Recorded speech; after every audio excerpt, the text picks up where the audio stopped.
Welcome to Gears Action Growth, shifting business culture one conversation at a time. My name is Christy Moore and I'm joining Dr. Josephine Palermo, whose superpower is to create business cultures that transform organizations team by team. Today we'll be chatting about building your best team. Hope you get value from it. Hey, morning Joe, how are you? I'm really good, Christy, although Melbourne hay fever is getting to me a little bit, so I may be a bit sniffly. It's just my allergies playing I up. know Yeah. you were mentioning. That's the worst, hay fever. I know. And I love Melbourne. Melbourne is like such an amazing city, and Sure. especially right now where everything's opening up again. But Melbourne doesn't love me very much. It's, yeah, I'm so sure I they love struggle. parts of you. It's just Yeah, that yeah, nature. You know what I that's right. can't stand here is all the swooping of the birds. I Oh, know this is yes. a very minimal thing, but Oh, there's no. so much swooping of the, I don't know, from if you're walking along. It's the magpies and some of the minor birds as well. And I'm you know trying what? not to have a phobia about it. Well, I don't want to increase your anxiety, but I did have a friend who actually got poked in the eye as uh, he was walking up a street near uh, his home. So uh. it does happen. But look, I'm sure it won't happen to you, Christy. It's fine. Oh, well, thanks. Yeah, I'm not a bird person. I like animals, but for some reason, birds kind of, yeah, but I'm getting used to this one bird that swoops me all the time. Yeah, So I feel like it's like fear factor. The more you get used to it, the that's better right. it is. Just be its friend. Yeah, Yeah. it'll be fine. So, for everybody, this is not contextual to what we're talking about No. today. But today, you've joined us because we are talking about building the best team and building your best team. So, we'll talk about how do you build the best team? What kind of qualities do you look for? And what sets someone apart? What do leaders need to do to keep a team performing at their best? And once we have the best team, how do we keep it being the best? All right, so we'll dive into it. So Yeah. Joe, we were thinking this because were you having questions or were you doing things around building a good team or the best team? Yeah. So I've actually been coord- sorry.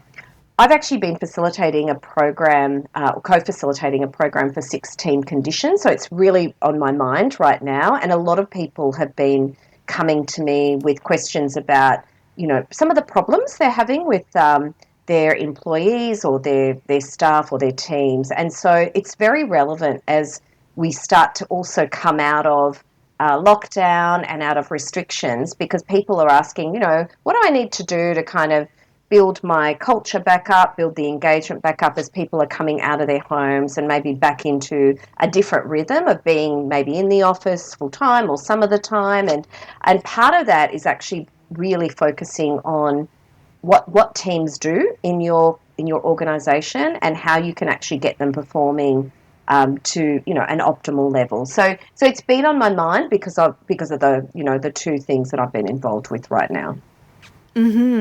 So how are you advising people about building the best team? And teams are made up of individuals. So what kind of qualities are you encouraging people to look for?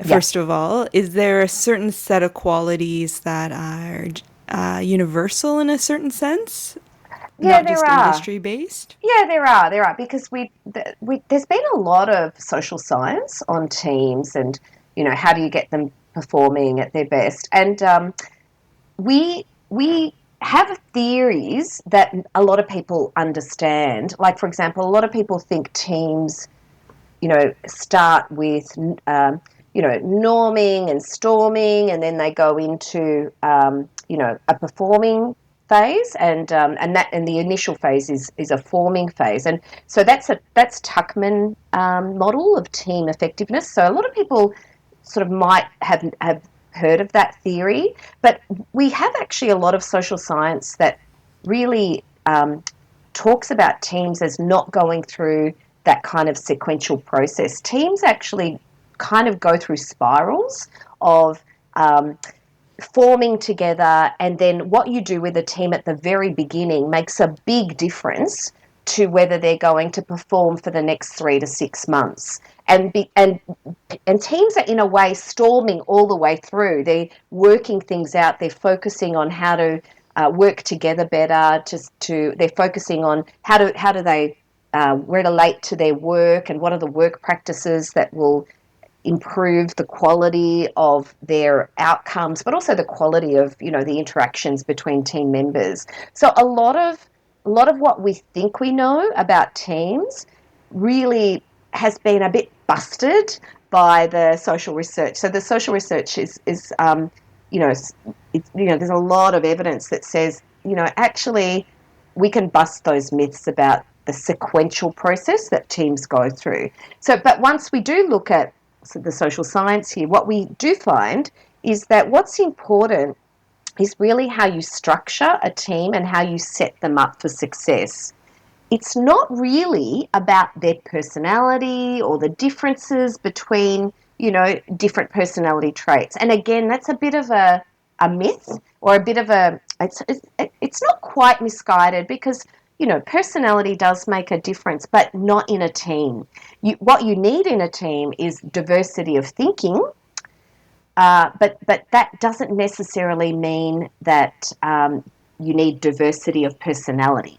And so in some ways it's a bit more sexy to focus on individual personality and to kind of go in and get everybody to do a personality inventory and then look at the differences. People love that. Mm-hmm. That's really or popular. or it's very popular. Or even to look at the individual differences and go, yeah, that's we can focus on that. But that's actually not effective.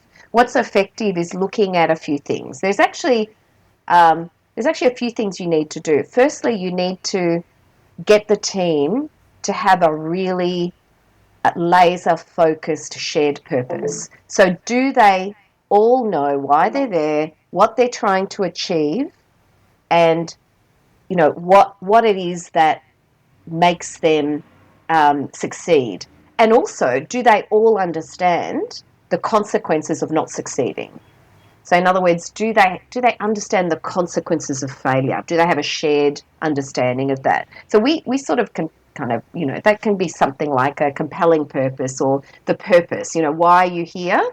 And if you don't succeed, what are the consequences? Because if there are no consequences, then motivation doesn't kick in, Mm-hmm. and so having a conversation first up with the team about that is super important. And as I keep saying, the beginning is really important. You need to really spend time with the team, getting them to have these conversations, and also conversations about what are the skills they need to achieve that purpose, and who in the group has those skills. So often teams don't succeed because they just don't know enough about each other. They don't understand the skills that each member brings in, and they can't leverage that knowledge and skill. So you need to get people really getting to know each other.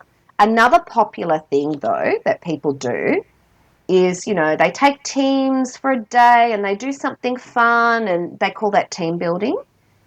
Now, that's Mm-hmm. great for increasing engagement and getting people to know each other maybe on a personal level, but that's not what I'm talking about. What I'm talking about is, hey, Christy, what are your skills in A, B, and C? What do you bring to this team? Oh, I didn't know that that you're a copywriting expert. Oh, that's good to know. We'll have to use that, when we, go to this client and try to do that work. It's that. So you're not necessarily I'm not necessarily gonna know that you're a copyright expert when we're, shooting paintballs at each other. Right. So So you mentioned some terms actually near the beginning, which I'm not really familiar with. okay, It's norming and storming. Is that what you said? yeah, yeah. Are those the two So terms? there's a Yeah, so what I was talking about was Tuckman's model, which actually starts with forming, and then you go into norming, and then you go into storming, and then there's performing, and there's another few phases, but we won't worry about that. So a lot of people have Okay. heard about that, and Okay. the forming stage is a team coming together, and that's what I'm saying is the most important. Really, it's what happens when the team comes together, and then the norming stage is where teams work out their rules of engagement in a way, their practices, what their expectations are, how they're going to relate to the work, and they sort of set up team norms around that. And that's important too, but you do that in the beginning, in the forming stage. Teams don't just form and then go into that. You do that right up front, and you do that in the context of what the team's trying to achieve. And then there's this, Tuckman was sort of saying, there's this storming phase that teams go through, and then they have to resolve that to go into performing. And that's the bit that's sort of been busted with the research that's come after Tuckman. So the storming phase, does that mean there's conflict or? There can be conflict, there can be uncertainty, there Okay. can be, yeah, it's how do we do this Is it together? literally like being in a storm? Yeah, think about that. Yeah, Okay. absolutely. And what I'm saying is that happens all the way through. The teams are always working on how to do what they do better. It's like a continuous improvement line that goes through that. And because if teams get to a point where they go, the way we work together is awesome, that's when you get to team effectiveness. But they're going to get there all the way through as they work through the first 3 months, 6 months of working together. That's always improving. There's always reflection points that they need to have to talk to each other about how can we do this better, or maybe something goes wrong and they talk to each other about what went wrong rather than blame each other. What went wrong? What can we learn from that? How can we do it better next time? So, So it's that's a important. performing team. Yeah, that's super important to have those reflection points. And, some teams that I know that work really well will do like a reflection or a review, or sometimes they call it a retrospective. They'll do it every week. So every week, one of their get-togethers, one of their gatherings, meetings, whatever it is, stand-ups, is how did we go this week? What did we learn? How could we do it better? So this is part of what leaders need to do to keep performing their teams at their best, isn't it? Like they have Yeah. to say like let's have a meeting every week. Let's check in. So leaders need to lead the team and facilitate the group process. So if leaders say, let's do this every week, they may not get the buy-in from the team members. What leaders need to do is actually create the space for the team to come together and say, how should we review our work? And then the team together decides, well, we should meet every week, or we should meet every 2 weeks, or every month, or whatever it is. So the leader creates the space for everybody to have a kind of say about that. And what the leader should do is then remove barriers from the team being able to do their work. So a lot of leaders focus too much on perhaps coaching their teams at one-on-one, like having individual coaching meetings one-on-one, which are important, but a lot of teams just do that and they never think about how they're coaching the team as a whole to get things done, to kind of work out, to set up norms, to work out how they're going to improve what they do, and to work out different strategies for doing the work better. So really what leaders need to do and team leaders need to do is set up that space. In other words, raise that expectation that it's okay, for example, that every week we're going to meet and spend half an hour or an hour reviewing what we've done. That's what the team leaders, because the team leader still has the authority, so they need to set that expectation, but they don't do it for their team. They actually just create moments in, the work flow for their teams to have those discussions. And often, I was talking to someone just yesterday, and she was saying to me, she's actually her business has she's in marketing. Her business has just rocketed over COVID because everyone, a lot of businesses needed to go digital and they needed to get their websites organized, and they suddenly needed Facebook ads and marketing campaigns that were digital. So that's what she specializes in. And so she formed a team around her, but didn't think about any of these sort of like the structure you need to set up that team. So she would just bring people in and go, I need your help. Yep, you can help doing this and you can help doing that. And then then things would go wrong, or something would not be, like, say, they would get the name of the client wrong, for example, and so then she would need to go in and micromanage what was happening there, and then there were conversations about, well, why didn't you check that? And then, say her program manager would say, yeah, but I thought you were doing it. No, I thought you were doing it. So you get this chaos. And so what I was saying to her is, you've got to slow it all down, start writing out what you expect of people, bring them all in together so that they are all clear about what you're trying to achieve and who's doing what. It's so clear. Like, clarity takes nothing. It doesn't even, like, I feel like that clarity doesn't take much of our cognitive effort. We can easily bring clarity to people's lives and teams, but you've got to allow that space. And what happens is, often business owners are, rushing. Clients want something tomorrow, so I've got to get this team to, run. But what happens is you fall into holes that you should have foreseen. So you don't want to fall into holes. You don't want that client to have a really negative experience. You need to spend the time setting things up properly. And the other thing is that some people might be listening and going, oh, but our team's already set up. How do we do that? It's not like I'm bringing in new people. We've already got a team. How do we, kind of lift the game of the people that are already there? So then my suggestion would be, reset that team. So you create space. You create maybe 1 or 2 hours where you all come together and you go, hey, we're going to have a session where we're going to reset ourselves. We've been working in a particular way. We need to continue the great things that we've achieved, but also we need to step it up a level. So we're going to come together and work out together how to do that. And so you bring them together and you facilitate. And team leaders can do this, but it's easier if you bring an external person in, because then the team leader can, kind of be an equal participant as well. And often, if you don't have that opportunity, the team leader can do it. You can bring people in, have some really deep discussion on what the purpose of the team is, who has the skills in the team, how do those skills differ? Are there any skills you're missing that you need to bring in? That's an important question to ask then.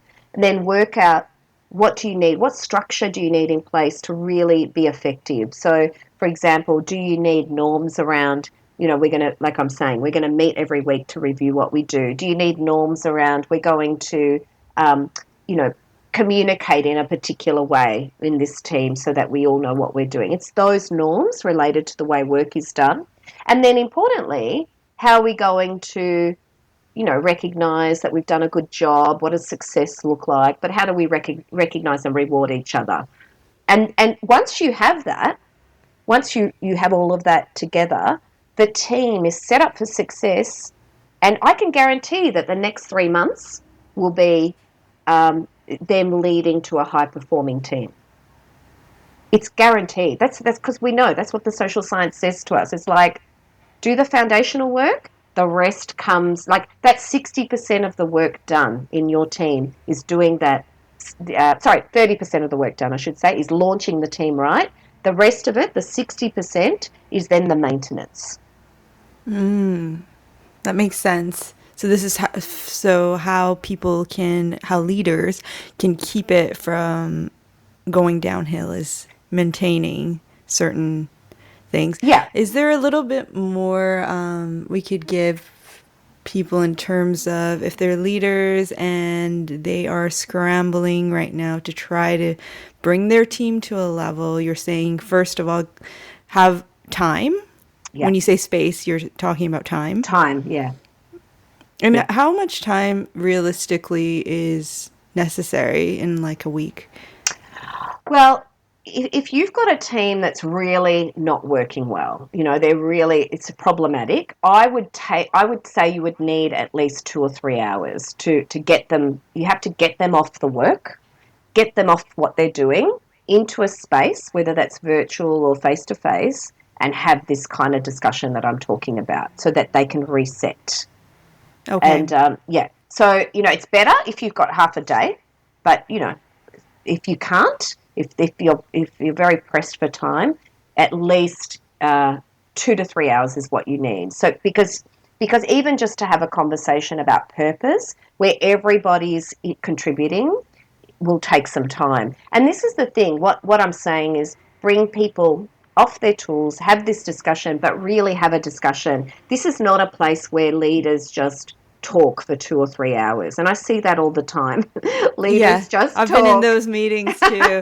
Like Yeah. literally want to zone out or go Oh, somewhere yeah. else. Yeah. Yeah. This is It's not gotta that. be everybody has. Yeah, Yeah. everybody has a contribution. You use post-it notes, you use a virtual whiteboard. Everybody needs to contribute, and then there are actually some tools that you can use. And what I'll do, Christy, in the show notes here in the episode notes, I'll put some links to some tools that are available free online that help form some of these conversations and have, facilitate some of these conversations. I'm really happy to do that.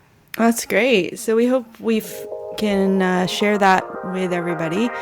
And as always, thank you for listening. And are you part of the best team? Perhaps the worst? We're curious to know where you guys are at. Please reach out to us at josephine@gearedforgrowth.biz to answer and give us feedback on what you might want to hear more of in these series. And we'll chat to you all again next time. Bye for now. Bye.